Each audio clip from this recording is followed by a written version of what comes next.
Hello, everybody, and welcome to today's live stream. I have my guest, Belinda Rosenblum, with me today, owner of Own Your Money. Thanks so much for joining us today. It's so good to be here. This is my inaugural so I love it. Let's do it. Yes, and your first YouTube live. I'm so honored for you to come on here with us. So today we're going to talk all about, how to plan your finances in 2024 as a business owner, because that is such an important topic. But before we get into that, can you tell us a little bit about who you are and what you do? Sure. Hello there. I am Belinda Rosenblum. Oh gosh, let's see. I've been doing this now for over 16 years, and now I help small business owners get out of that reactive bank balance decision making where you're trying to decide important things in your business and all you can do is look at your bank balance or your credit card limit. I want to help you get out of that, to stop winging it and to actually create a strategic growth plan so that you can design your business around the life you want instead of trying to squeeze your life in the nooks and crannies that the business allows. So let's do Yes, it. Yeah. I And it love that so really, much. yeah, I think we don't realize how much we give up our freedom. Like somehow we think that by paying more attention to our money, it's going to cause us to lose our freedom, but actually we're losing it now because we aren't able to break through the ceiling. We aren't able to pay ourselves what we want. And we're just working too much, honestly, right? We just need to learn how to better monetize our expertise and our energy in the process. Yes, I 100% agree. And that can be really hard sometimes if you're just starting out in your business, or maybe you've gotten to the point in your business where you're reaching six figures and you're kind of feeling overwhelmed. You don't know how to manage your money. It's going out faster than it's coming in, maybe all of those different things. So why is it so important then for entrepreneurs to keep tabs on their business finances? Well, there are a lot of things that we could be doing with our time, right? But we're choosing to want to do a business. Yes, of course, we want to create impact, but the reality is that our business needs to make money. We don't want to turn into an unintentional nonprofit, which is what I think is happening, right? When we're keeping it as like a baby business in our head, and we're kind of keeping it small, but what we're doing is we're still spending a ton of time on it, right? Mhm. And so it's like I want you to be able to be appropriately paid for all of the effort that you're putting in. And when you're not looking at your money, what you said is totally true. It's like it can feel like everyone else is getting paid except for you, right? And I this is speaking from very personal experience, Melissa, and I will say that I was super ashamed of this for years, in that my second full year in business, and keep in mind, I'm like CPA, accounting major, my second full year in business, I remember opening up an email from my accountant and I burst into tears because I was literally 2 weeks before celebrating. I was like thebomb.com. I had $155,000 in revenue, my second full year in business, making it. And then um, I open up this email and it shows that my profit, I can barely even say it now. My profit was only $2,348. Like literally everybody else was getting paid except for me. Mhm. And it was like I had bought into the system that just said focus on revenue. And that's Mhm. so much of what's out there. So many coaches that we think we're hiring business coaches, but we're actually hiring marketing and visibility coaches. And no one's really teaching us about the business that helps us get paid, right? They're not talking about the real profit of it. And so I was like, this system is broken because 2 years ago I made zero and I took home zero. Now I made 155 and I still took only two. Like this Yeah. is a broken system. So I had to make changes for that third year in business to say, like, this is not sustainable the way it's going because I need to pay my bills. I was single at the time. And I had savings that I could pull from. I had a rental property actually that was supporting me a bit. But in that third year, I just really looked at how can I create more operational effectiveness in the business? How can I create more leverage? And the biggest thing I did, honestly, was create a profit plan because I was like, Mhm. if I want, and I committed to paying myself every month, which I had not, I just was taking the scraps, really, if I'm honest Mhm. about it, for the first 2 years. And there weren't any scraps the first year. The second year, there was only 2K of scraps. So not much to report. But then the third year, I was like, okay, I'm going to start. I think I started paying myself like 1,000 a month and then 2,000 a month. And it was just like, it had to become a ritual, like a habit for the business to be able to afford it. And I could see more in black and white of like, what does the business need to make to be able to make that possible? So Yeah, then the and third that's year, like spoiler, then we had 356 in revenue and 100 in profit, right? It was like when I yeah, actually took my own advice, right? And I created a profit plan, it worked. So that's an important I tip. believe it. 100%. And it's so easy to fall into that trap. I mean, we've talked privately before this live about I fall into that trap too, right? Of not Mhm. creating a profit plan for myself. And at the end of the year, being almost surprised by the expenses versus the income, right? I think every single Mm. business owner, entrepreneur can probably relate to that story you just told, right? Of you're excited that you're selling these things, you've got a good launch, or you have all these clients coming in, but then, you hired maybe you've grown your team without realizing the expenses that that's going to pull on your business itself. Mhm. And we don't want you to be in that spot. So you're going to give us all of the greatest tips today to help us create this profit plan. So when it comes to starting off, if anyone's watching this and they're like, okay, how do I get started creating a profit plan? What would be your recommendation? Okay. The first step is to set goals. So I can tell you how many people have, particularly women, have told me, like, I used to set, and then there was a year or two when I didn't make them. And so now I've just stopped setting them because they Mhm. don't want to be disappointed, right? Or they're like, well, I don't have a plan to get there anyway. So kind of what's the point setting them? Right.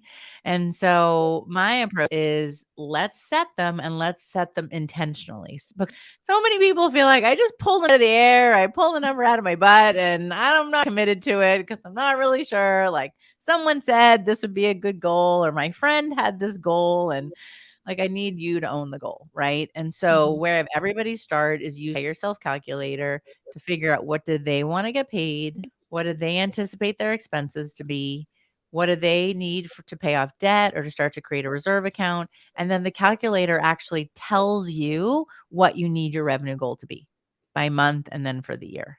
And then you can feel like, oh wow, I have a real data driven goal. Like it's not Mhm. just some random number. It's like this is the minimum that I want to create so that I can pay myself when I want to pay myself. And once people have that, they're like, it was all of a sudden you made it so easy. Because I think it feels like so complicated and like, gosh, I don't even know what to fill in for that. And a lot of our clients and students are like coaches, course creators, service providers, but they didn't necessarily go to school to do like business accounting. Although I will say, quick funny, we usually have one or two students every cohort, every group that is a bookkeeper. So like people who are bookkeepers or personal finance coaches need this help too because they're Mhm. likely undercharging. They're likely not doing this stuff for themselves, right? Because we're so busy doing it for everybody else. There's like, we don't even do it for ourselves. Mhm. So it's like if you're feeling this way, just know that even the bookkeepers are feeling this way. Yeah. Yeah. But to start, honestly, it's setting like real revenue goals, right? So that they're not just like, I want to make grand. It's like, actually, do you want to make 200 grand? Like, Mhm. what would that mean? Would pay you what you want? Maybe if you're, maybe let's get you to 100 or 150. So it feels like it's a significant increase. It will take a stretch from who you are and who you want to become to make that happen, but not so far. Because sometimes I think that coaches will be like, double your rates or set this huge goal, and then you're not aligned with it. And then what Mhm. happens is don't actually go and do it because you're not actually in sync with wanting to achieve that. Do you know what I mean? And who you need to become to achieve that. So I would rather have you set something that's like a stretch, but doesn't feel like something, a goal for somebody else. you know, Yeah. the way the calculator is set up, you can figure out like, okay, what's happening right now, and you can get a feel for like, okay, I get it. That's kind of where I'm at on revenue right now. And then there's a part that says, okay, what's the minimum that you want to be making per month and for the year? And then the third piece is what's the ideal? Like, what is the goal you want to be heading towards? And maybe the first 6 months is going to be based on your minimum. Maybe the next 6 months can be based on something closer to your ideal. Right, but it gives Mhm. you, like, actual numbers, and then there's even a little spot where I do a calculation for everyone that says, "This is what it would take to double your pay." 'Cause so often we think, "Oh, I need to double the revenue of the business to double what I wanna pay myself," but that's just not true. Mhm. Because Right. we can create more effectiveness based on your expenses that you have, then we don't actually need double the revenue. Does Right. that make sense, right? Yeah, Because if you that keep makes the sense. that's what I did, that in that year between 2 and 3, a lot of people, I think, default to a scarcity. Let me pull back, let me cut back on all my expenses, and I was like, "Actually, I just need to reallocate where this money is going."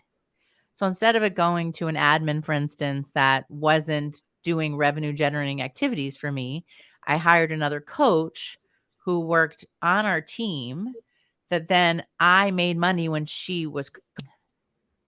Right. And then I set up more constraints for my virtual assistant because that wasn't as clear a path to the revenue generation for me. And so I set more constraints instead of being like, "Hey, just go get these things done." I was like, "Okay, you have, 15 hours a month to get these things done. If you can't do it in that time frame, Mhm. let me know." And there's something called, it's a little quick side note, there's something called Parkinson's law that basically says that our work expands to the time that we give it. So if we give it a blank check of like, let's Mhm. just get it done, we don't work particularly fast. Like we just So might true. take 2 hours, right? But if I'm like, okay, you have half an hour to get this done, you probably would get it done in the 30-minute constraint, or be like, "Ugh, I need a little bit more. Can I have 45?" And Right. I mean, that applies to our time, it applies to our money, like, when we're not creating a plan and we're not tracking our expenses, it's like as if we have this blank check and we can just, like, go spend whatever, right? But if we say, "Okay, I wanna keep it to," and I think that's why, if any of you tried Profit First, why the context of it is a good way to just start to think about it, is that it's saying, how can you contain your expenses and achieve the outcome that you want with a fixed amount of expenses? Does that make sense? It makes complete sense, and there's so many golden nuggets that you just said there that I think everyone can take away from in that one, yeah, when you give yourself a blanket amount of time, it's gonna take you that long. That's why I have a time cube sitting on my desk, right? Because that's Oh, the way you yeah. get done, and I love applying that to money in the same way of, like, the virtual assistant example you gave, right? Is like, if you give your virtual assistant all these tasks, it's gonna take her and no time constraints, it's gonna take her as long as she thinks it's gonna take. Whereas if you budget a set amount of dollars to, 20 hours a week or 40 hours a week and tell her she only has that limited amount of time, you can go back again to your profit plan and calculate that in to make sure Right, that you're actually making profit off of that investment in that team member.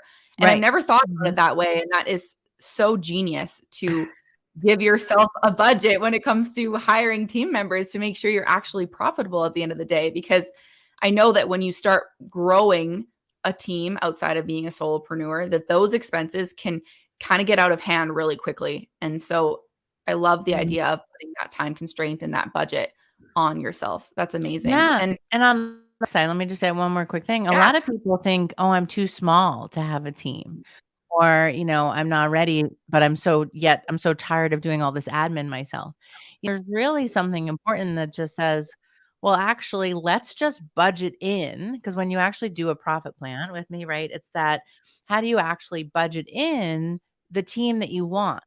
Even if we have to start the team at a $20 an hour person for 5 days a week, 5 hours a week.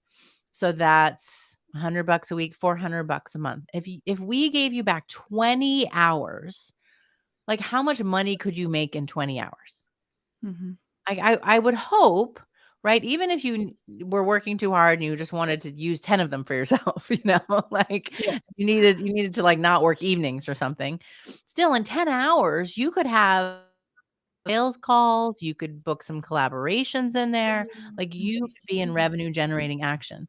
And if we need to start out with somebody overseas. Go to like an online mhm. jobs.ph or something, like you can pay there like 6 to $8 an hour, dollars an hour, and even 12 is like generous over there usually, and you can get really good people. And Totally. so you still have to like help them see their time, and you still need to vet them and all of those same things. But it's just this idea of, hey, let's figure out what is the business that you actually want to create? What is the team that you include in that? and then let's just plan it in instead of being like, "Oh, I can't do it." Like, you can, Mhm. right? I can help you create the possibility of it. You just have to decide, what do you want? And then Yeah. let's just plan it out. It's all possible. I believe in my heart that as entrepreneurs, we have an unlimited ability to make money. We do. Mhm. You know? Yeah. We just have to tap into it. And we also have an unlimited ability to spend money though. So that's where I lie, right? I need you to be able to Very true. say, like, this is where I wanted to go. And then this is, so in terms of profit planning, right? You're figuring out your revenue goal. Then we need to figure out, by revenue stream, where do we want it to go? That's an important second step, because it's not like all revenue is not created equal. I could do like a whole separate YouTube video with you on this one, right? But that what you're selling really matters, and it matters for Mhm. your time, and it matters for um like for you to intentionally decide what offers you want to sell. Is it one-to-one? Is it group? Is it an agency model? Like, a lot of clients come to me where they're kind of like hitting this income ceiling because they're like, I don't have more time, but I want to make more money. Right. Mhm. So how do I change how I'm making my revenue so that I can make that happen? It's absolutely possible. It just takes a little bit more intentionality than most Mhm. people put in. A lot of the time what's happening is that people are just winging it all too much, and they're like I have this saying, I say real profit is planned. It's not a Mhm. happy accident. And a lot of times people let their profit be a happy accident. Like, "Oh, look, I made money this month, yay." And Yeah. I Yeah. want it instead to be like, "Okay, this I have forecast, for my revenue. This is like what I want to offer when." And then you can plan accordingly. Like, when you have a real profit plan, it's so helpful, because I think so many entrepreneurs face such overwhelm, which feels like Mhm. everything to get done all immediately. But when you actually have a plan, it gives you this compass almost, or like this map, right? Be able to say, okay, like, we're opening up our cash flow CO program again in February. So we're starting now. We're in like an 8 to 10 week timeline for that. Right. Right. And then it helps direct. We're doing a profit planning workshop actually next week in anticipation of that. Right. Because I also know, like, the stress. I mean, too, the stress of launching. And so Mhm. I'm at the point now where I want my groups half filled before I start the launch. Right. And Right. so sometimes it's just behind the scenes, or it's other workshops, or it's conversations that I have. Um, but that I don't want to put that much pressure on the launch, for instance, right? But I know when in 2024 we're planning on launching again. So then Mhm. I just had a meeting this morning, even with our content and social media person, to be like, okay, this is what I want to start to be putting out when, in anticipation of that. So it's like, when you have your plan, it informs so much of your activity leading up to it, like prior to it. Right? So you don't Yeah. have to feel, because you can be like, "Okay, what do I need to do to make that profit plan a reality?" Completely. Yeah. Then And you I can make think that happen. Yeah. from what it sounds of what you're saying is really we need to be stepping into our CEO hat or putting on our CEO boots, right? And you talked about Mhm. this a little bit at the beginning of the live about playing small in your business, right? And playing Mm. small is not having a plan, thinking about happy accident profit, all those things. But when we Mhm. think about big corporations out there, none of them are just winging it, right? They all have So profit true. plans. They all have, Yeah.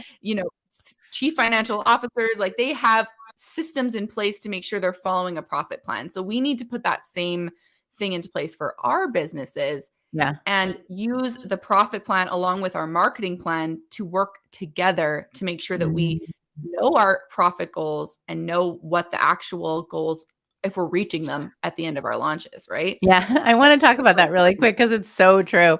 So I think about it, so one of my, like, girl crushes is Sarah Blakely, if you know her, Oh like, yeah. Yeah. she founded Spanx, and what I'll ask you the same thing, right, that I do in my workshop, and I say, like, "Can you imagine if Sarah said to her purchasing team, 'Go buy whatever you want. It's okay, we'll find a way to afford it,'" or, like, if she said to her sales team, "Just go sell some stuff. Like, it'll all work out." And that's kind of what we're doing, and it's like, Totally. I can tell you what wouldn't happen. She would not have been the first self-made billionaire, female billionaire, right? If that was her approach. And it's Mhm. like, she also wouldn't have gotten Spanx valued at $1.2 billion before she stepped back from it, right? If she had that kind of laissez-faire approach. And I think it's like, we get frustrated with our business because our business isn't paying us what we want. But at the same time, we aren't stepping into that CEO role, or what I call the cash flow CEO, because she's the CEO who actually knows her numbers, right? Who's Yep. willing to get intentional about her flow so that she can get paid, everybody else can get paid. And like now, my husband no longer works in corporate. I don't say retired because he still works for us, Yeah. right? And then we have team of 4. But like if I had Yeah. never decision 14 years ago to like get serious, you called it like stepping into this, we call it like putting on your big girl panties, Mhm. and just like owning your role as that CEO is actually so like rewarding and positive, and it's actually the most effective way to be able to scale your revenues and your profits without the hustle and without all the burnout. And I think that we have gotten very I think we've gotten very accustomed to the burnout. Like, I think Mhm. we just feel like, I guess that's just how it is, like, we're tolerating it. But I want everyone watching to say, "Well, what if it doesn't have to be that way? Like, how can I actually create a business that I enjoy and that allows me more time with my family instead of feeling like my family is Mhm. the short end of the stick?" Yeah. And I think that we're not, giving ourselves that gift because we never learned money. And I think we hold on to a lot of shame around not knowing. We hang on to a lot of guilt of the time away from our families. And my approach is like, hey, it's like that growth mindset, right? You just haven't learned it yet. It doesn't mean you can't Mhm. learn it. Like I was literally like summa cum laude accounting major, and I had never learned small business finance to get myself Right. in that kind of situation by that second year in business, right? Like, and I was in a freaking accounting major. Like Yeah. I could close the books of like companies, right? Because those were my clients. I worked for like one of the big 4 accounting firms kind of thing. But it's so different for small Mhm. business owners. And I think that we think because we're good at our trade, at our skill, at our service, right? That somehow we would also be good at money. But like, Mhm. how? Why? Yeah. Like, we're not born with this, it's not Maybelline, and so it's like getting I might be dating myself on that, though, if you're No, older than I got it. okay, I love it. Melissa. So, I think that it's just kind of stepping back and saying, like, if there's a business that you want, and if there's a life that you want, that you allow yourself to learn how money can be a tool to help you get there. And Yes. I think instead of Mhm. us staying scared of it and feeling like, "Oh gosh, when I make more money." I just did this exercise with our cash flow CEOs on Tuesday, and I said, "Okay, finish this sentence. When you make more money, then dot, dot, dot." Because a lot of Mhm. times the reason why we don't create a plan is because we're actually afraid to grow. Yeah. Because there's 100%. some part of us that thinks like, "Gosh, when I make more money, then what? Then I'm gonna be more visible and people are gonna find out maybe I'm not as good." That's the whole imposter syndrome. Or when I Yeah. make more money, then I'm gonna have to be perfect or more perfect, or then I'm gonna have to work more hours, or then my family's gonna suffer. Like, however you finish that sentence is probably the reason why you don't have the business that you really want and deserve. Yes. Right? And so we 100%. we we need to fix both. So most of my work is it's the mindset side, like how do you step into that CEO identity, I call it, right? And then also how do you have the tactics and strategies to be successful to move yourself forward? But I think of them like two sides of the same coin. Because you Totally. can't really have one without the other, right? If you have the mindset, but then you don't know what to do, you're excited, but you're not doing anything, right? And then if you have the strategy, but you don't believe in yourself to go and do it, you're just gonna be frustrated, you're not actually gonna be doing what you need to do to achieve the outcome that you want. So to me, they really have to go together to create the end result. So you'll always see a component and a strategy component in all of what I do. I love that. I think that is super important because our mindset controls every action we do, right? And if we are not in that CEO mindset, like you said, we're not going to be making the decisions, even in our marketing or in our visibility, that we need to be making to even make the sales goals that we want, or that we've pulled out of the sky, as you will, right? That's all starts with that plan and that mindset of figuring that out in the first place. Right, right, and committing to it and just being like, Yeah. "Hey, if I don't know it, well, let me go learn it." Yeah. And that's why, like, we don't do this very much, but that's why we're doing this, like, free workshop. Sometimes we'll do them around, like, launch time, we'll do a free workshop, or, just giving you an opportunity to learn it, right? To say, like, "Wait a second, I'm putting my intention around learning marketing and learning messaging and growing my list." And we think that, like, we can't do anything until we grow our list. I just talked to a woman yesterday, and that was Yeah. her, like, "Well, I need a bigger list." And I'm like, "Well, how big's your list?" And so she said 20, and then she paused, and I was like, "Okay, 20 people is, like, kind of a small list." And Yeah. then to 2025, and I'm Oh, like 2,025 people? And she was like, "Yeah."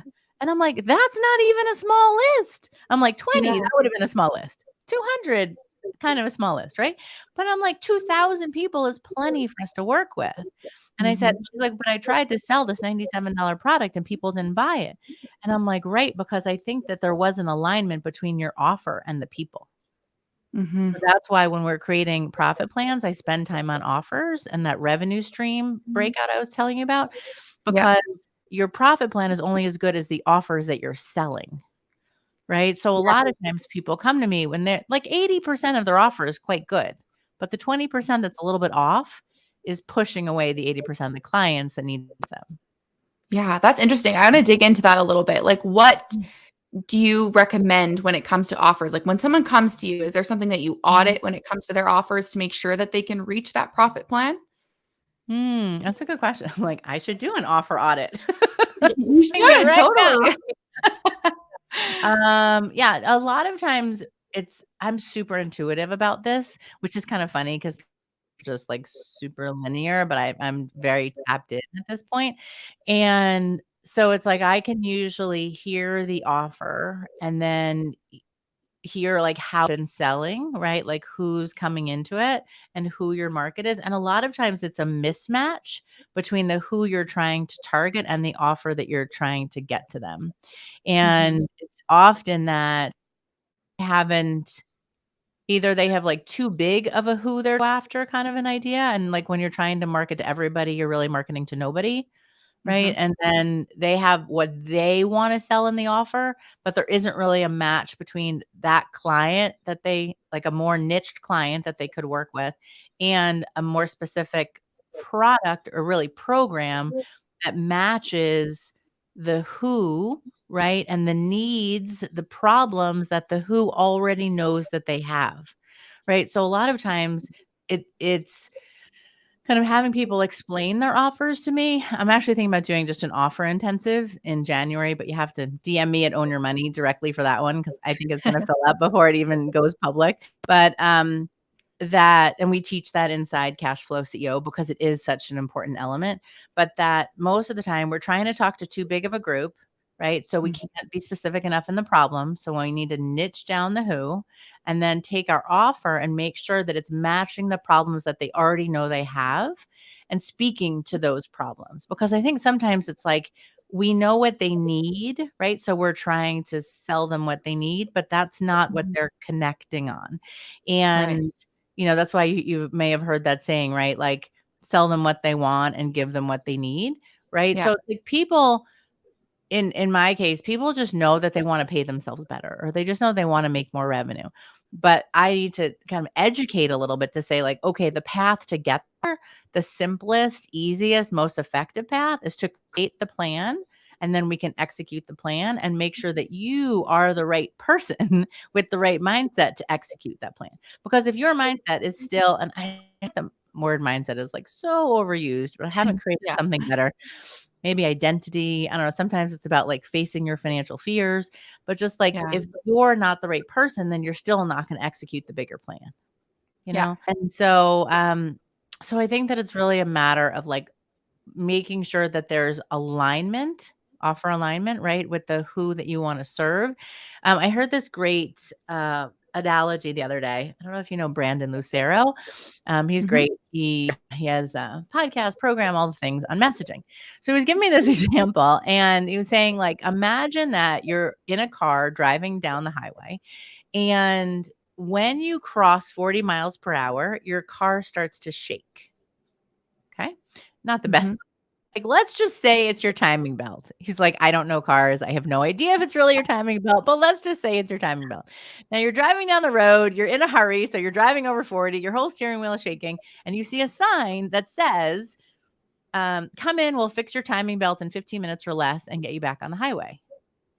Now you're driving your car, you pass that sign because you don't actually know that the reason why your car is shaking is it's the timing belt.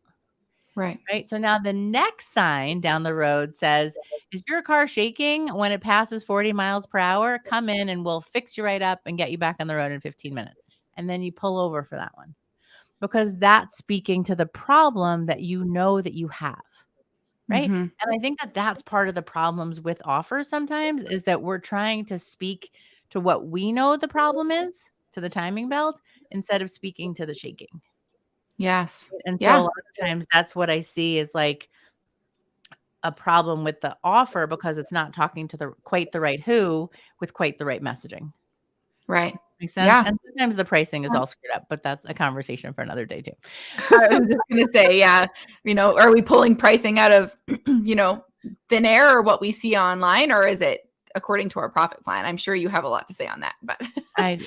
I do. Yeah, there is more on there's a whole we could do it for another YouTube video on the pricing too, because yeah. sometimes it's like we're just so uncertain or we try and price lead to another program, but we end up in this race to the bottom trying to include more, right? And charge less so that they'll choose us instead of choosing this other program. But that just Mhm. races the bottom and burns us out because we keep needing to provide more. So it's usually much more about tying the price to the value of what you're delivering and to Mm. making sure that you're maximizing the perceived value of the program. Like you're including the things that your buyer will really value. And here's an important one, then we can keep if you have any more questions, but that a lot of times we think that if something comes easy to us, is another little PSA. If something comes easy to us, we think that it's not as valuable to our customer. Usually the things though to us are actually genius and are more valuable, not less valuable to the right client for us. Yes, Does 100%. that make sense? I completely Right? agree. Yeah. And so you need to figure out what are those things that are your genius and how do you bring those things in more and don't minimize the value, but if anything, optimize, maximize that value because that's where your customers will get the biggest bang, right? But a lot of this whole value and pricing conversation is learning how to articulate that value. Right? It's one thing Completely. for you to be able and to know that, but then it's another thing to understand how do you articulate the value to your ideal customer, right? So Yep. you're articulating the value in what they see as valuable. There's this radio station called WIIFM. It stands for What's in it for me. And that's always the radio station that they're tuned into, right? So that's the context that we want to be looking at all of our offers as. For sure. And sometimes it takes an outward perspective of someone looking at your offers or you talking to your audience to figure out what those valuable pieces are. Because sometimes what's that saying? It's like you can't see the forest above the trees or something like that, right? We're Sometimes like too you're busy so looking in at it. the rocks on the bottom of the forest. We can't even see the tree, right? Because we're so in the Totally. perfectionist nitty-gritty of it all. Yeah. Yeah, So so sometimes you need that mhm. outward perspective. So if anyone's watching this and is like, I need to create a profit plan, I need to review my offers, then send Belinda a message at Own Your Money because I'm sure that workshop will be amazing and you can get your offers all straightened out. But want to go back a little bit to the Mhm. mindset that you were talking about. Do you ever have clients come to you and say, "Oh, I don't want to create a profit goal for myself because what if I don't reach that goal?" Oh, yeah. I've been disappointed before. I don't wanna be Mhm. disappointed again, that kind of thing. Yeah. Yeah. So, agreed that having a goal will put a little bit more stress on you. Another guy I love, his name is Don Miller. He leads Burberry brand, and now he has all this stuff around, growing small businesses. And he talks about it in the context of like, hey, let's say you do your plan, and he's very clear about it. He's like, if you don't have a plan, you are planning to fail. Like, period. I know it's on, but like you need a plan to survive. He's like super black and white about it. And I was like, let's just say you do your plan and you have to sell 10 of your products every month. Okay. And let's just say that you only sell 6. And maybe you're disappointed and you're like, okay, you can either take those 4 and you can sell them next month and you can up your goal to 14. You can readjust your year goal. But if you didn't set any goal, you'd probably only get to 2, 3, or 4. Right. And then you definitely wouldn't be hitting what you actually want. And so I find that it's about getting honest with yourself. Like, usually, even though we don't want to put down a goal, we usually have a goal. Because a lot of the frustration that people are feeling is that they're not reaching the goal that they have, even if they haven't quite been willing to put it down on paper that they have it. Right. Right. And so I would just take a step back and be like, totally get it. Like, there's room for disappointment, but take responsibility for that. Right. And say, like, okay, I didn't hit the goal in the past. What could have been the reasons why I didn't hit the goal? Maybe I wasn't actually that committed to the goal. Right? Mhm. Maybe I set a goal for the year, but I didn't set goals for the quarters or for the months. Or Mhm. maybe I just set a goal that was just like a big revenue goal and I never created an actual profit plan. So I never stopped to think about, what am I going to sell to meet that goal? Right. And just figure out, like, instead of spending time in the disappointment and the feeling bad, really get like, what can I learn from that? How can that then help me to move forward? I mean, I'm doing this for 16 years. I have not always hit our goals, right? Mhm. Like, I actually, I had big goals for last year. It was gonna be like my breakthrough year. And then, June 14th, I was diagnosed with cancer. Like, huge thing that, like, changed the trajectory, but it didn't mean 2023 couldn't get a goal. Right. Right? It just meant that I will say, though, at least in 2023, like, we still grew by percent. We didn't grow by as much as I wanted, but we still grew by 6%, and honestly, we still had a business at the end. Mhm. I have so much time. Like, it was totally the wake-up call of, like, "Okay, business is nice, health is most important." You know? 100%. And Yeah. I want you to have a plan so you can, like, life proof yourself, so that, like, Yeah. when life happens, at least I still had a business that could survive, that could make money, where my clients could still be served, right?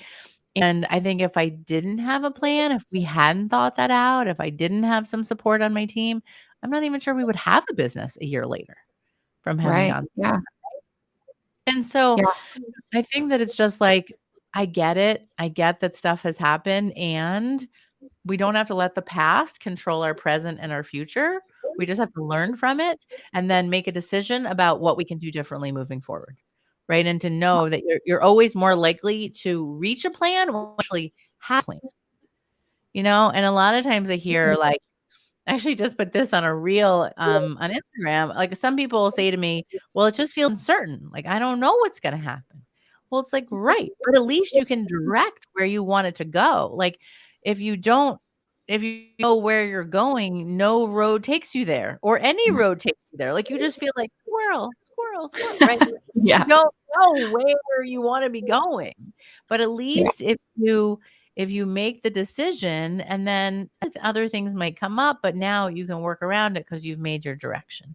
And even with that, life happens, you can redirect it, but at least you have something that can be like your guiding force, that you can then say, "Okay, do I wanna keep going down that path? Do I wanna be readjusting?" Like, it actually came, and you'll appreciate this, given, our launch conversation we were having earlier, but that I was diagnosed, and with COVID in the morning, and then Oh cancer my in the gosh. I was quarantined Oh through all my this, goodness. north. But it was week 2, day 2, it was Tuesday, of a 3-week launch Oh my when all this shit went down. And so stuff went down. And so, like, wow.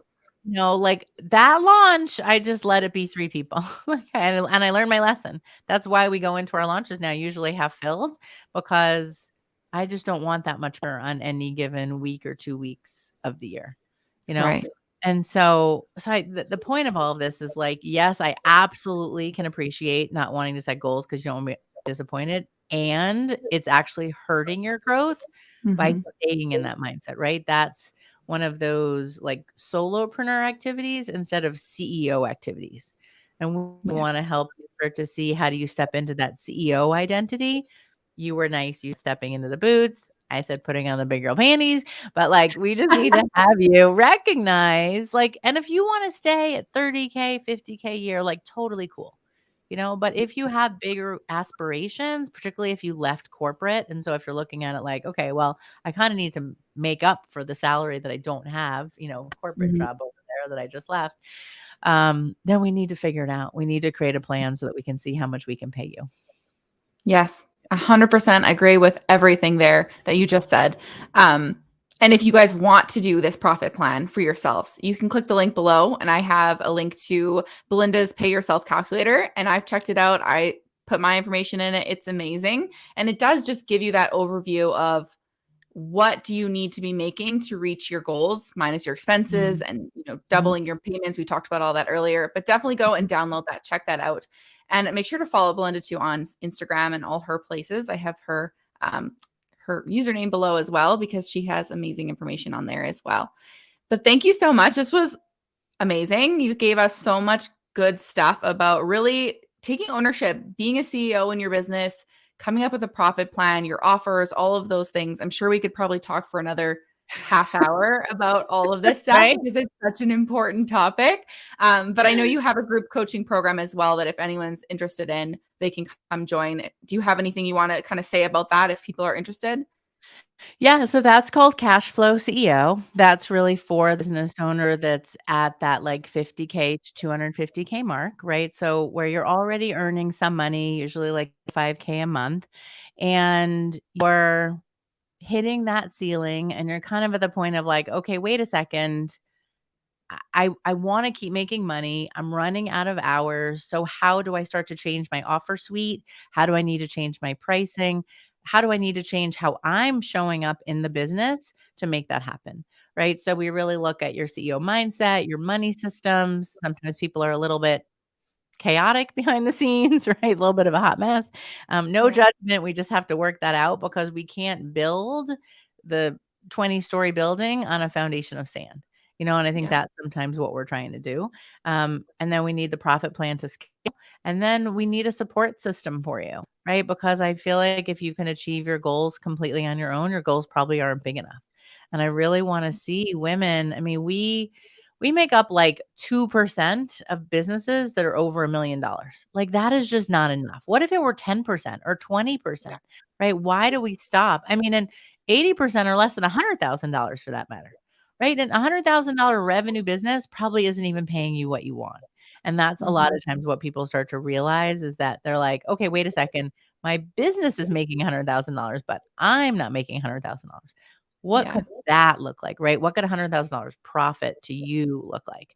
So, yeah, so if it sounds like, okay, you know what? And a lot of times what happens is that people haven't met anybody like me because they have like the mindset people and like the woo. And then on the other side, they have like the business coaches or marketing coaches, and there's no one that's actually bring together to show them how do they create that aligned profitable business. And so when Mhm. sometimes people will just hear me or this is you, like you're not alone, and they'll be like, I think the money God sent you to me, like Yeah. I think that's what I've been looking for. And I felt really frustrated.